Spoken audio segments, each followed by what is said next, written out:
예, 10시 13분 지나고 있습니다. 오늘 10시의 시황 해설은 이상민 플루토 리서치 대표와 함께 하겠습니다. 어서 오십시오. 안녕하십니까. 오늘 함께 이야기 나눌 주제부터 볼게요. 시장은 이제 5월 말을 지나고 있는데요. 예, 기대와 우려 사이에 상당 기간 시장은 늘 이렇게 갈림길 변곡점에 있죠. 하반기 시장에 대한 방향성 그리고 또 6월 전략 좀 미리 세우겠습니다. 이상민 대표님은 이제 계량적 분석을 하는 이제 퀀트 전문가이셔서 실적 얘기론을 많이 하실 텐데 그 전에 당면한 게 어쨌든 미국의 부채 한도 협상이고요. 노이즈가 점차 지금 증폭되고 있고 시간은 째깍째깍 가고 있는 상황 아닙니까? 예, 부채 한도 협상의 흐름 그리고 시장 영향 어떻게 보세요?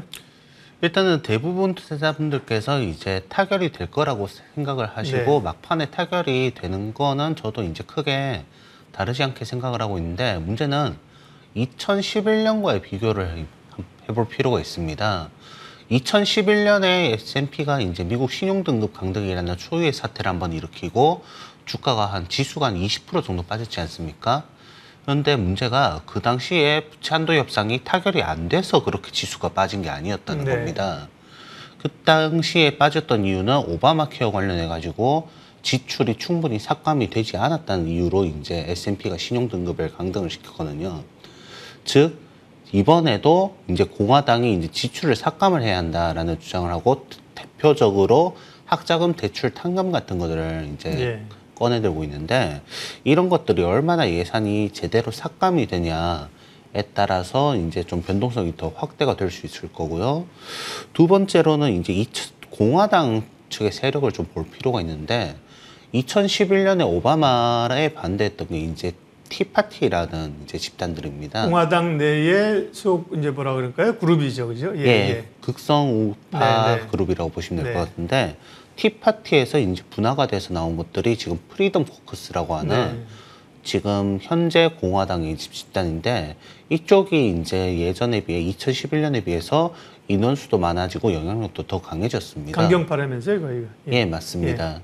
그러다 보니까 그쪽에서 이제 좀 영향력이 커졌고 노이즈가 필연적으로 더 커질 수밖에 없다라고 보시면 될 텐데 일단 6월 1일을 옐런 재무장관이 이제 엑스데이트라고 해서 돈이 다 떨어지는 시간이라고 한번 이야기를 했었는데 한 2주 정도 오차가 있을 수 있습니다. 이거는 재무부 추정이 있고 세수에 따라서 다르기 때문에 그래서 이게 연기가 되고 뭐 그러면서 좀 노이즈가 계속 될 것 같은데 아마 다음 주까지는 좀 변동성에 유의하실 필요가 있을 것 같습니다. 잘 지적을 해주셨네요. 2011년에 이제 이 문제 관련해서 S&P가 신용등급 내리면서 파장이 컸는데 의아한 게 신용등급 이 합의가 되고 나서 신용등급 내렸고 주가 영향이 있었는데 다른 요인들도 좀 있었던 거군요. 그러니까. 예, 맞습니다. 이번에는 그렇지 않을 걸로들 보고 지금 우려가 높진 않은데 피치가 오늘 아침에 보면 부정적 관찰 대상으로 지정을 했단 말이에요. 뭔가 신용평가사들도 움직임이 있어서 굉장히 긴장감이 여전히 높아 갑니다. 네. 이번 주 한 주, 이번 주 다음 주 좀 지켜봐야 될 것 같고요. 실적 얘기하겠습니다. 1분기 실적 시즌이 종료가 됐는데요. 리뷰 좀 해주십시오. 일단 1분기 실적 자체는 이제 삼성전자가 적자 추정까지 있었는데 그런 정도는 아니고 이제 흑자를 일단은 기록한 게 첫 번째고 6천억 흑자였죠? 자동차를 비롯해 가지고 이제 전반적으로 이제 기대보다는 소폭 상회를 했는데 주목할 만한 섹터는 이제 저번 달에도 말씀을 드렸지만 결국에 자동차라고 생각을 합니다. 최근에 이제 주도주들이라고 할 것들 보면은 이제 반도체는 크게 오르고 이제 자동차도 부품주를 비롯해 가지고 전반적으로 다 올랐지 않습니까? 그런데 이제 자동차 같은 경우는 실적이 개선되고 있는 게 이제 도요타가 내연기관에서 점유율이 떨어지면서 현대차 이제 실적이 개선이 되었거든요.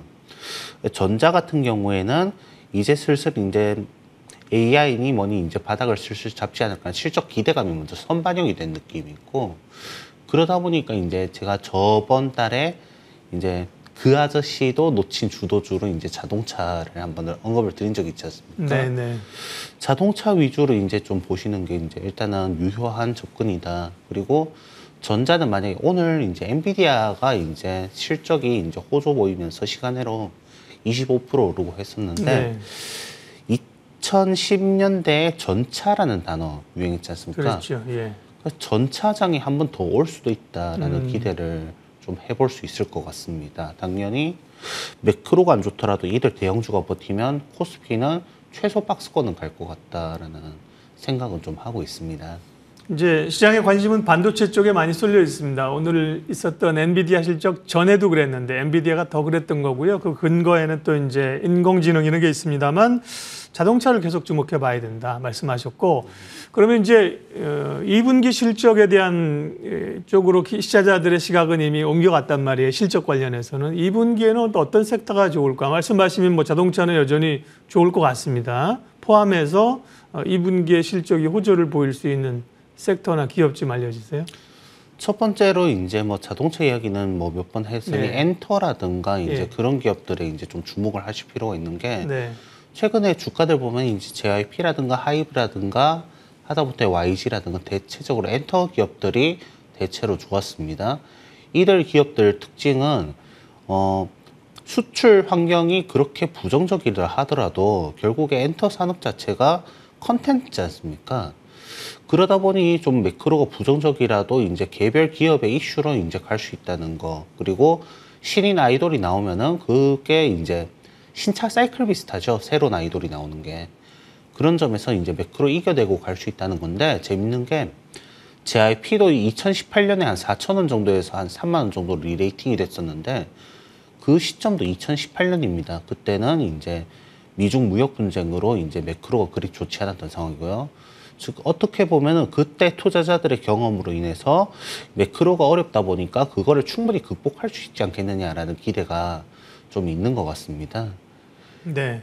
근데 이제 어제는 중국의 한한령 우려 때문에 엔터주들이 조금 사실 많이 빠지는 않았는데요. 심정적으로 부정적 영향을 좀 받았는데 중국 영향은 뭐 크게 없습니까? 그 예전에 이제 아이돌들이 이제 양안 관계로 한번 크게 데미지도 받았었고 그래서 대부분 엔터주들이 중국 비중이 생각보다 많지가 않습니다. 그렇죠. 예. 그래서 그 부분은 그냥 센티멘트의 문제라고 보시면 될 것 같습니다. 네. 자, 일본 증시 얘기를 좀 해야 되는데요. 그러게 일본은 뭐 쳐다보지 않는 우리 시장이 사실 일본 투자하는 분도 많지 않고 미국 증시, 중국 봤지만 뭐 일본 증시가 또 뭐 잃어버린 20년을 넘어서 뭐 잃어버린 30년을 가는데 최근에 일본 증시 왜 이렇게 강한 거예요? 그리고 우리 증시에 시사하는 바를 좀 알려주세요. 일단은 일본이 그 당시 이제 잃어버린 20년이라고 했던 거는 이제 디플레이션 그리고 고령화 등이었습니다. 예. 그런데 이제 인플레 때문에 작년에 난리였지만 사실 일본은 누구보다 인플레를 바래왔던 국가지 않습니까? 예. 경기 활성화를 위해서. 예. 그러다 보니 이제 디플레이션이면 기업이나 이제 소비자들 투자도 안 하고 그럴 텐데 지금 경기가 활성화가 되면서 실제로 올해 초에는 유니클로가 직원들 임금을 40% 올리기도 했습니다. 예. 그래도 남는다는 소리인데 지금 전반적으로 환도 우호적이고 경제 성장률도 이제 예전에 비해서 인플레가 오고 하면 경제가 활성화가 되다 보니 한국보다 오히려 좀 더 개선이 되는, 한국 같은 경우에는 이제 고령화가 계속 진행 중인데 일본은 그게 20년도 더 되었다 보니 더 나빠지겠냐라는 심리도 있는 것 같습니다. 그리고 일본이 좋아지다 보니 그 중국에 이제 최근에 뭐 대만 관련해서 뭐 전쟁이 나네 마네 하는 소리도 있었고 코로나도 심하고 그리고 경기 회복이 빠르지가 않지 않습니까? 그래서 투자자들이 중국에서 돈을 빼서 한국과 일본으로 좀 이동을 하는 게 좀 포착이 되는 것 같습니다. 일본 증시에서도 아무래도 제일 큰 대형주 같은 경우는 도요타 이런 것들인데 도요타가 이제 MS가 뺏기고 있다는 게 좀 소소한 문제기는 하지 않습니까? 그거 제외하고 버핏이 상사를 샀지만 개인적으로 컨텐츠에 주목하실 필요가 있다고 생각을 합니다. 대표적으로 게임주 같은 경우에 한국에 20배 넘는 것들이 많은데 모멘텀이 좀 부재한 상황인 반면에 최근에 닌텐도의 젤다의 전설이 1000만 장을 이제 3일 만에 팔았는 기록이 나오는데 그 말고도 중소형 게임주들 예를 들면 스퀘어 에닉스라든가 그런 모멘텀이 강한 종목들 같은 경우에는 한국보다 밸류가 더 싸서 10배에서 15배 정도밖에 되지 않습니다. 그런 점에서는 뭐 100주 단위 거래라는 점만 제외하면은 일본 주식이 당분간은 조금 더 모멘텀이 있지 않겠느냐라고 생각을 합니다. 중국과 또 중국 자체 혹은 중국과 대만과의 어떤 긴장감이 말씀하신 것처럼 한국이나 일본이나 조심스러운 상대적인 반사 이익을 긍정적인 거죠, 그죠? 예를 들면 뭐 TSMC에 대한 우려 때문에 생산 기지를 한국이나 일본 또 뭐 예를 들면 기가팩토리 같은 경우도 다시 지금 중국에서 나와서 뭐 한국 포함 인도 이렇게 테슬라도 짓겠다는 거잖아요. 그건 긍정적이고요. 그러면 이제 오늘 주제처럼 하반기 전망은 대체적으로 증권사들의 국내 증권사들의 전망은 하단은 단단하고 위쪽으로 업사이드를 많이 열어놓은 것 같은데요. 이상민 대표님도 하반기 전망 지금보다 좋게 보세요? 박스권 정도를 생각을 하고 있고 상방을 더 가려면은 이제 반도체 확실한 턴어라운드가 필요할 것 같습니다. 대체로 이제 증권사들이 좋게 이야기를 하니 좀 조심해야 할 요인들을 몇 개 짚어드리면 첫 번째로 이제 부채한도 협상 이야기는 한번 말씀을 드렸고 두 번째로는 상업용 부동산입니다. 상업용 부동산은 이제 미국 쪽에 공실이라든가 이런 것들이 늘어나다 보니 그걸 담보로 잡은 은행들의 이제 데미지가 좀 있지 않을까. 저번에 은행 위기도 한번 말씀을 드렸는데 그게 분명히 경기에 부담이 된다는 거. 그리고 세 번째를 이제 말씀을 드리면은 금리 인상이 여기서 끝이 아닐 수도 있다라는 겁니다. 근원 물가 지수 같은 경우에는 여기서 더 빠지지 않다 보니까 이거에 따라서 생각보다 연준이 더 매파적으로 나올 수 있다라는 생각을 좀 해봐야 할 것 같습니다. 그거를 제외하면은 박스권 정도 생각을 하고 있습니다. 박스권이라고 하면 지금 우리가 본 정도의 박스권입니까? 아니면 조금 위로 올라간 박스권 정도입니까? 레인지 상단은 한 2,600 정도를 보고 하방은 이제 한 2,300 그 정도를 생각을 하고 있습니다. 그러니까 별로 오르기 어렵다는 거네, 지수는. 그렇죠? 물론 이제 박스권이라고 트레이딩을 못하는 건 아니지만 그 가운데 그러게요. 또 이 상업용 부동산 미국에 나오고 주식은 뭐 맨날 걱정인 것 같아요. 이 걱정의 담벼락을 타고 넘어야 되는 게 투자자들의 운명 같은 숙명입니다. 그러면 지금 말씀하신 거를 좀 종합해서 시장은 좀 제한적이지만 지수 전망은 제한적이지만 좀 주목해 봐야 될 기업들 또 이제 남은 6월 하반기에 생각해야 될 이슈들 추가적으로 좀 말씀해 주십시오.